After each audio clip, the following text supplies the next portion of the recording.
Yanga sio atuogopa sisi. Sisi tuwaogope wao, sisi Yanga Afrika.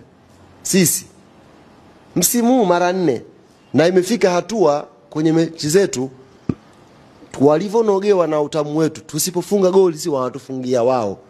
Tupate tu raha. Ndio sisi tumuogope huyo mtu. Maana tukaamua hata hiyo mechi tusiende wakajifunga wao wenyewe hiyo mechi. Kaka Yanga inatisha. Mimi nakwambia Yanga inatisha shehe. Mpaka wanajifunga. Yaani wenyewe si tukaamua tu yote ile 15 waende tu wenyewe, mtashuhudia maajabu nyinyi siku hiyo. Waende wenyewe pale watafunga huku. Hofu Yanga inatisha na wanajua. Sasa sisi Mwenyezi Mungu tunamshukuru na tunamuomba sana atusaidie njia ya CRDB Federation Cup iwe ni njia iliyonyooka kwetu sisi na kwao.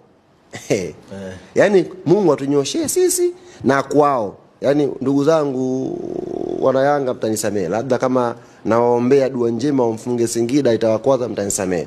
Mimi nataka bwana waje kwenye finali ya kombe la shirikisho la CRDB. Sisi tunakwenda Tanga sio kwa sababu nyingine yoyote, kwa sababu ya kufika finali tumalize hili jambo. Tumshone JKT, tupate matokeo mazuri ili Mshenga apeleke salamu kwa mai wetu.